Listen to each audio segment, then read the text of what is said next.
Good morning to all our radio listeners and to our Facebook Live viewers. We celebrate today the Votive Mass in honor of the most Sacred Heart of Jesus. Our Eucharistic celebration will be presided by Reverend Father Jessie Samson, CRS, Superior of Somascan Fathers Minor Seminary, Santo Nino, Lubao, Pampanga. Together we sing the entrance hymn.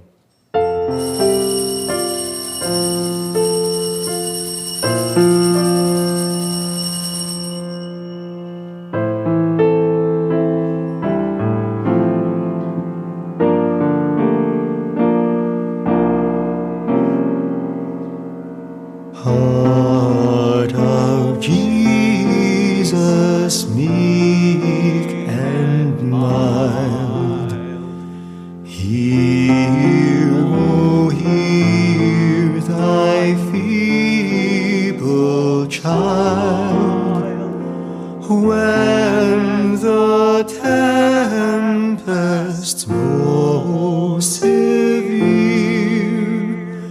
heart of Jesus, hear. Sweetly will rest on thy sacred heart, never from thee, oh, let us part. Hear then thy loving children's prayer, O heart of Jesus, hear. In the name of the Father, and of the Son, and of the Holy Spirit. Amen. The grace of our Lord Jesus Christ, and the love of God, and the communion of the Holy Spirit be with you all. And with your spirit. Brethren, let us acknowledge our sins, and so prepare ourselves to celebrate the sacred mysteries. I confess To Almighty God and to you, my brothers and sisters, that I have greatly sinned in my thoughts and in my words, in what I have done and in what I have failed to do, through my fault, through my most grievous fault. Therefore I ask Blessed Mary, ever Virgin, all the angels and saints, and you, my brothers and sisters, to pray for me to the Lord our God. May Almighty God have mercy on us, forgive us our sins, and bring us to everlasting life. Amen. Lord, have mercy. Lord, have mercy. Christ, have mercy. Christ, have mercy. Lord, have mercy. Lord, have mercy. Let us pray. Clothe us, Lord God, with the virtues of the heart of your Son, and set us aflame with his love, that conformed to his image, we may merit a share in eternal redemption. Through our Lord Jesus Christ, your Son, who lives and reigns with you in the unity of the Holy Spirit, God forever and ever. Amen. Let us listen to the word of the Lord.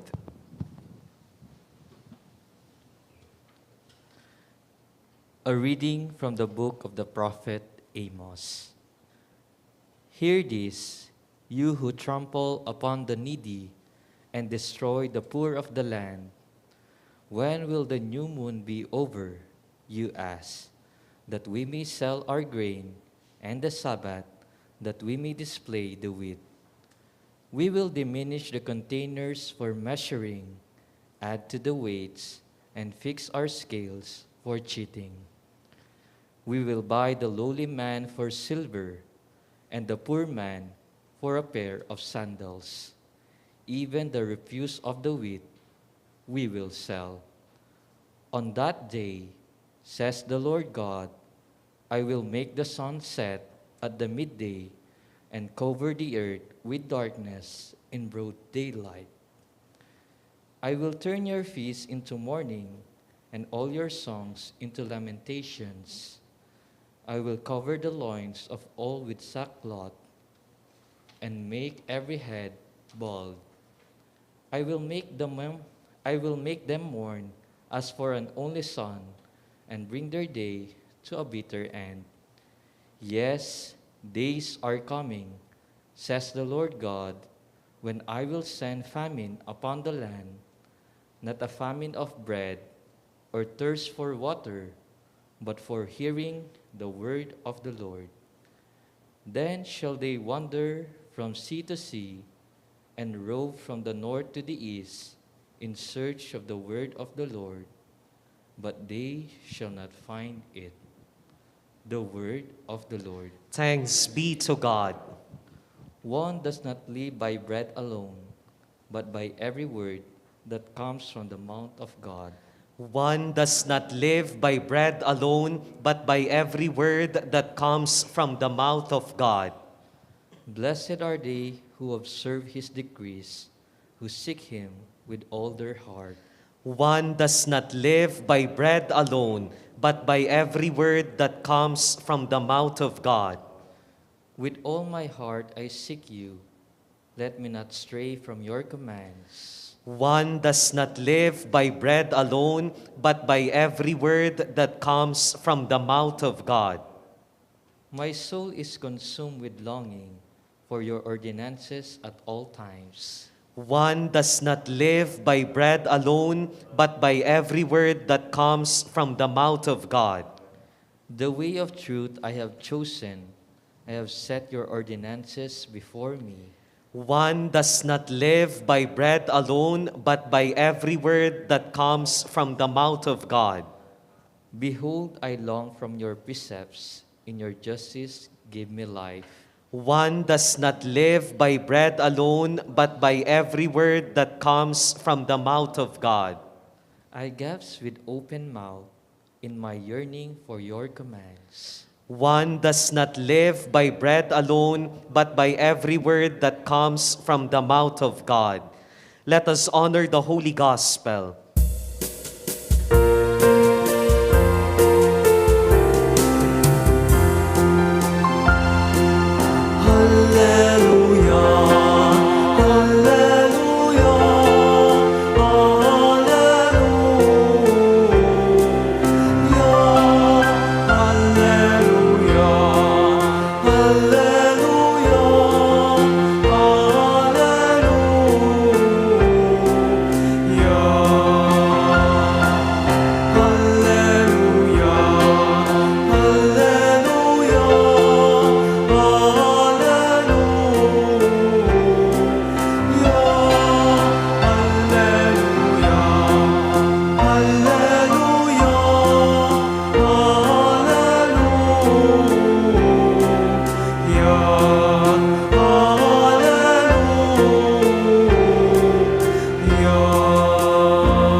The Lord be with you. And with your spirit. A proclamation from the Holy Gospel according to Matthew. Glory to you, O Lord.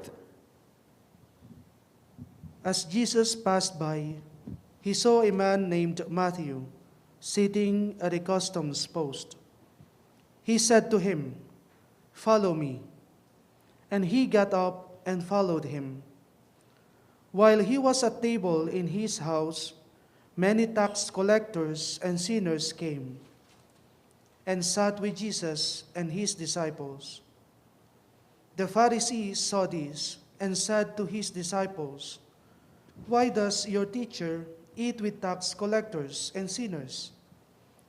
He heard this and said, "Those who are well do not need a physician, but the sick do. Go and learn the meaning of the words, 'I desire mercy, not sacrifice.' I did not come to call the righteous, but sinners." The Gospel of the Lord. Praise to you, Lord Jesus Christ.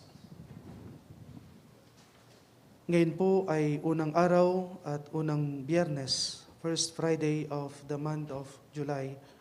And this time we ask the loving heart of our Lord Jesus to be merciful, to always have mercy towards us. And exactly, this is what our gospel is telling us today. Sinasabi ni Jesus na siya ay naparito para sa mga makasalanan at hindi para sa mga righteous. Tila baga namimili si Jesus.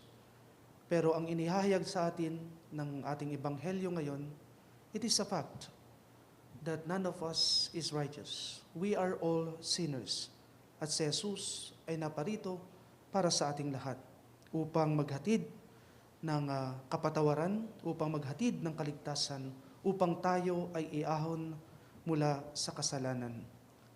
Si Jesus na tumatawag sa atin, si Jesus na nagpapadama ng pagmamahal ng Diyos sa atin, si Jesus na naparito upang tayo ay akayin patungo sa Ama. Kaya mga kapatid, napakagandang pagnilayan ito na makita natin ang ating pangangailangan ng awa ng Diyos. Kaya nga, napakahalaga yung part na kung saan pag tayo ay nasa sakramento ng kumpisal, pagka upo pa lamang, ay sinasabi nating, "Bless me, Father, for I have sinned." Basbasan niyo po ako, Padre, sapagkat ako'y nagkasala. There is acceptance that I have sinned. There is acceptance that I have committed sins. Napakahalaga nito sapagkat sa tagpo pa lamang na iyon, makikita o ipinapahayag na natin ang ating pagpapakumbaba na tayo nga ay tunay na makasalanan at ako ay nangangailangan ng awa ng Diyos. Kaya patuloy ang pagbibigay sa atin ng biyaya ng Diyos ng kapatawaran. Kaya ang sakramento ng kumpisal ay regalo sa atin upang lagi tayong makalapit sa Kanya, upang lagi nating makita ang ating pangangailangan ng Kanyang awa at pagpapatawad. Sa ating buhay, minsan iisipin natin na dahil ako ay blessed, dahil ako ay okay na okay, dahil ako ay maayos, minsan iisipin natin na parang wala akong nagagawang mali o wala akong pagkukulang. And we can be filled with pride and our attitude, no, na ibaba ang ating kapwa, lalo na yung alam nating makasalanan at tinitingnan natin na sila ay marumi at hindi karapat-dapat. Mga kapatid, tayong lahat ay nagkakasala. Tayong lahat ay may pagkukulang sa ating Panginoon. Magandang pagnilayan natin ang uri ng ating pamumuhay nang sa gayon, sa tuwing tayo ay haharap sa Kanya, tayo ay magkakaroon ng pagpapakumbaba, natanggapin ang ating pagkakasala at tayo ay magnais palagi ng Kanyang awa. Amen.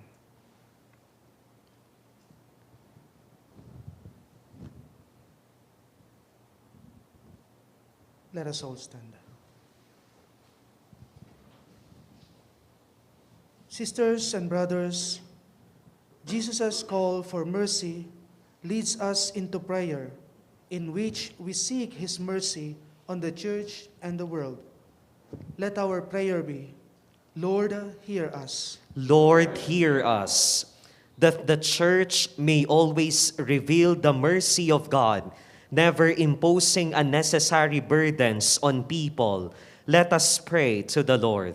Lord, hear us. That our prayer may always be sincere, our lives rich with mercy, our love all-embracing. Let us pray to the Lord. Lord, hear us. That we may open our hearts and homes in a spirit of hospitality, building up the community in the way Jesus has shown us. Let us pray to the Lord. Lord, hear us. That those who are sick, especially those who are affected with COVID-19, those who are sick in spirit, and who find their hearts heavy with sin or disappointment or fear, may experience the healing touch of Jesus Christ.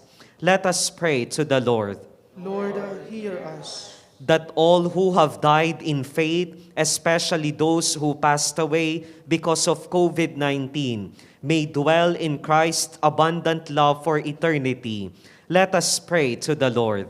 Lord, hear us. May the Lord accept our intentions, especially for our safety against COVID-19, the intentions of all our radio listeners and Facebook Live viewers, the intentions being sent in the different programs of our radio, the special intentions of the radio station of our Archdiocese, and for the birthday intentions of Rain A. Ojero.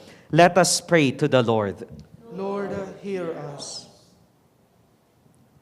Lord our God, give us a hunger for your word, so that we can learn the true spirit of your Son, Jesus Christ, who lives and reigns forever and ever. Amen. Together we sing the hymn for the preparation of the gifts.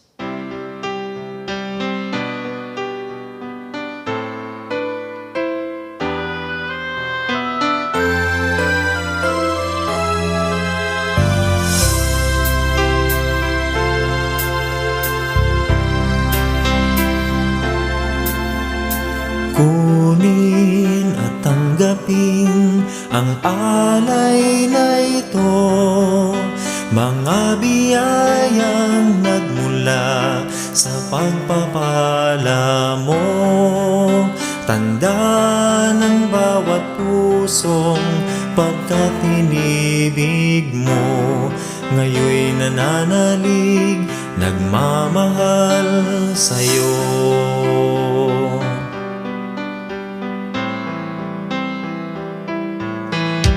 Tinapay na nagmula sa butil ng trigo, pagkaing nagbibigay ng buhay mo, at alak na nagmula sa isang tangkay na ubas, inuming nagbibigay lakas.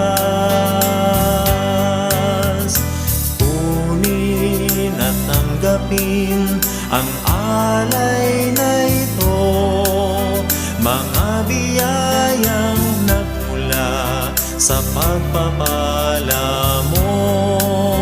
Tanda ng bawat pusong pagkat inibig mo, ngayoy nananalig, nagmamahal sa'yo. Pray, brethren, that my sacrifice and yours may be acceptable to God, the Almighty Father. May the Lord accept the sacrifice at your hands for the praise and glory of his name, for our good and the good of all his holy church. O God, Father of mercies, who because of the great love with which you loved us, with untold goodness, gave us your only begotten Son, grant, we pray, that being perfectly united with him, we may offer you worthy homage. Through Christ our Lord. Amen. The Lord be with you. And with your spirit, Lift up your hearts. we lift them up to the Lord. Let us give thanks to the Lord our God. It is right and just. It is truly right and just, our duty and our salvation, always and everywhere to give you thanks, Lord, Holy Father, Almighty and eternal God, through Christ our Lord. For raised up high on the cross, he gave himself up for us with a wonderful love, and poured out blood and water from his pierced side, the wellspring of the church's sacraments, so that won over to the open heart of the Savior, all might draw water joyfully from the springs of salvation. And so with all the angels and saints, we praise you, as without end we acclaim. Santo, Santo, Santo, Panginoong Diyos, napupuno ang langit at lupa ng kadakilaan mo. Hosana, Hosana, Hosana sa kaitaasan. Hosana, Hosana.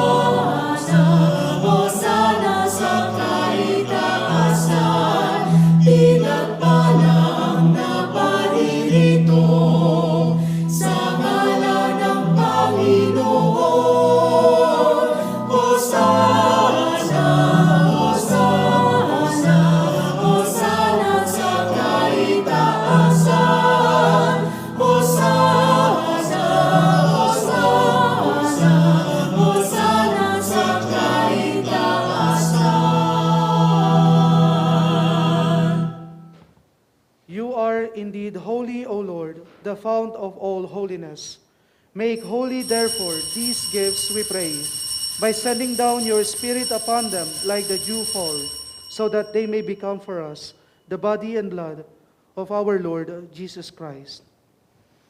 At the time he was betrayed and entered willingly into his passion, he took bread, and giving thanks, broke it, and gave it to his disciples, saying, "Take this, all of you, and eat of it, for this is my body, which will be given up for you."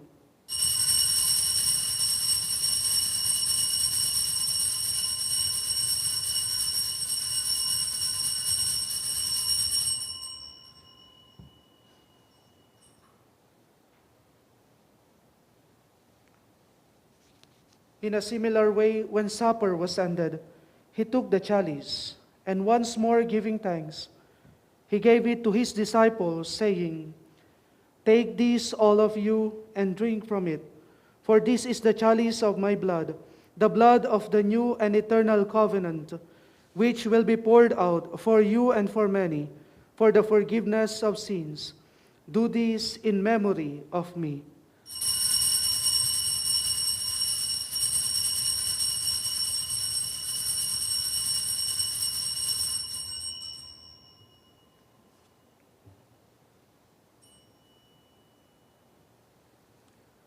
The mystery of faith. Sa krus mo at pagkabuhay, kami natubos mong tunay. Oo, Jesus, Diyos naming mahal, iligtas mo kaming tanan. Oo, Jesus, Diyos naming mahal, ngayon at magpakailanman. Therefore, as we celebrate the memorial of his death and resurrection, we offer you, Lord, the bread of life and the chalice of salvation, giving thanks that you have held us worthy to be in your presence and minister to you. Humbly we pray that partaking of the body and blood of Christ, we may be gathered into one by the Holy Spirit. Remember, Lord, your church is spread throughout the world, and bring her to the fullness of charity, together with Francis, our Pope, and Florentino, our Bishop, Pasiano, our Bishop Emeritus, and all the clergy. Remember also our brothers and sisters who have fallen asleep in the hope of the resurrection, and all who have died in your mercy. Welcome them into the light of your face. Have mercy on us all, we pray, that with the Blessed Virgin Mary, Mother of God, with Blessed Joseph, her spouse, with the blessed apostles, and with all the saints, Saint Ferdinand, Saint Gabriel, the Archangel, who have pleased you throughout the ages, we may merit to be co-heirs to eternal life, and may praise and glorify you through your Son, Jesus Christ.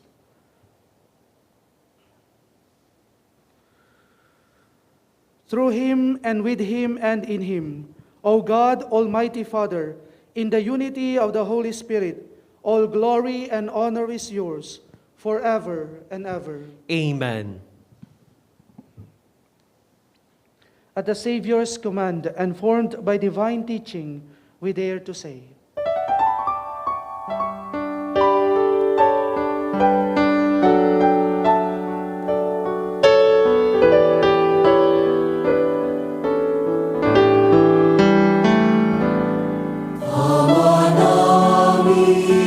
Sumasalangit ka, sambahin ang ngalan mo, mapasa amin ang kaharian.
Deliver us, Lord, we pray, from every evil.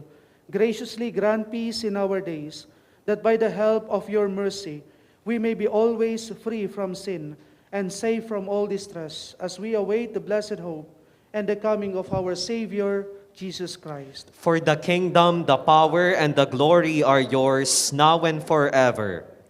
Lord Jesus Christ, who said to your apostles, "Peace I leave you, my peace I give you," look not on our sins, but on the faith of your church, and graciously grant her peace and unity in accordance with your will, who live and reign forever and ever. Amen. The peace of the Lord be with you always. And with your spirit. Let us offer each other the sign of peace.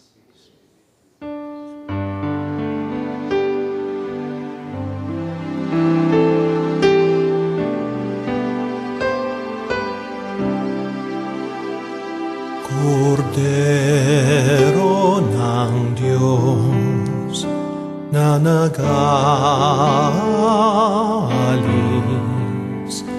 ng mga kasalanan ng sanlibutan, maawa ka sa amin, maawa ka sa amin.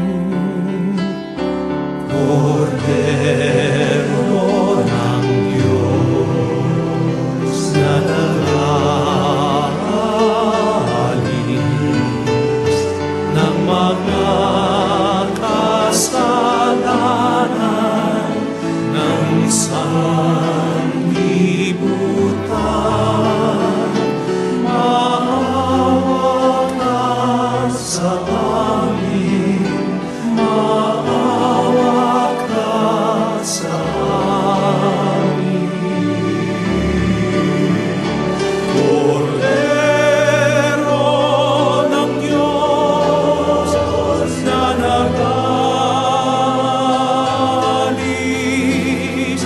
ng mga kasalanan ng sanlibutan, ipagkaloob mo sa amin ang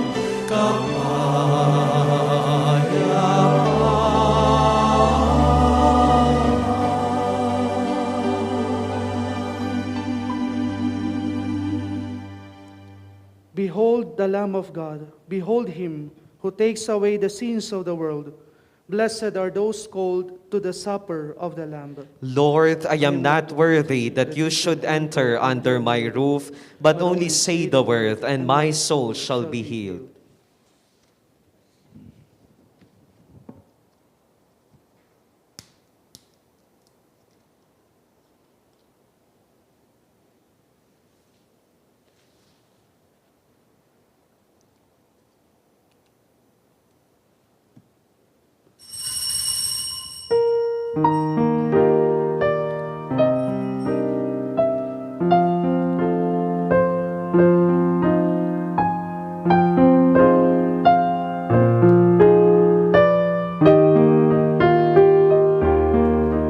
O Sacred Heart, O love divine, do keep us near to Thee,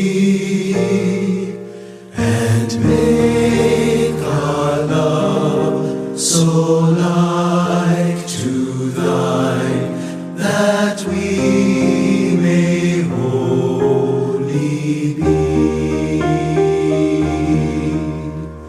Heart of Jesus dear, O heart of love divine, listen to our prayer, make us always Thine. O temple pure, O house of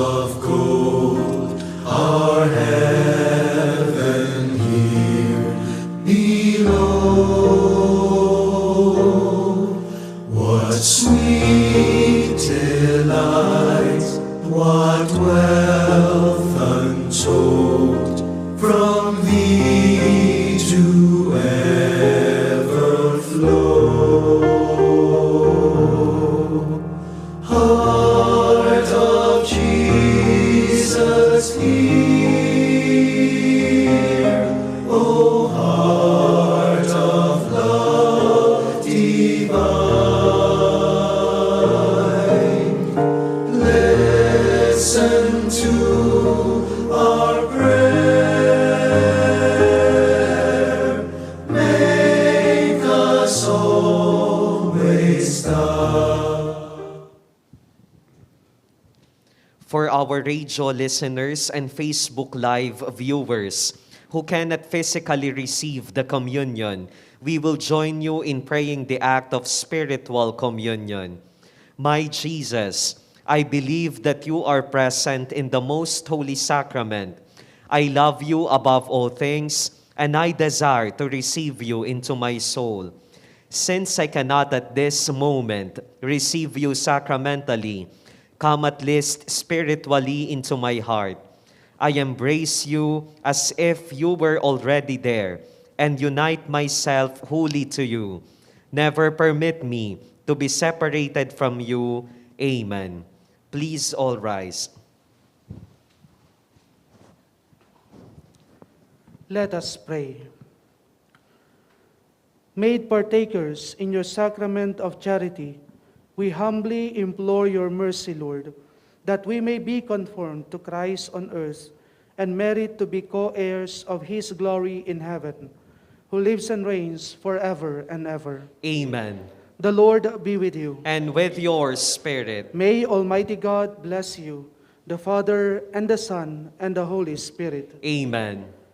Go forth, the Mass is ended. Thanks be to God.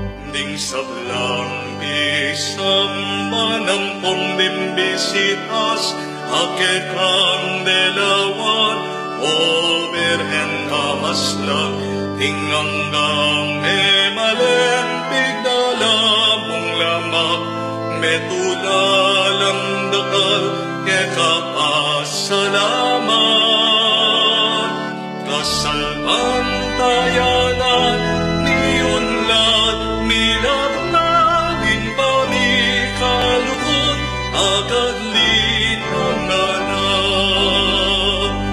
O Virgen de los Remedios, damdam ka ingkekengya abus, iligtas mo ken ikabus, insaglang tukso at maron, ibiyem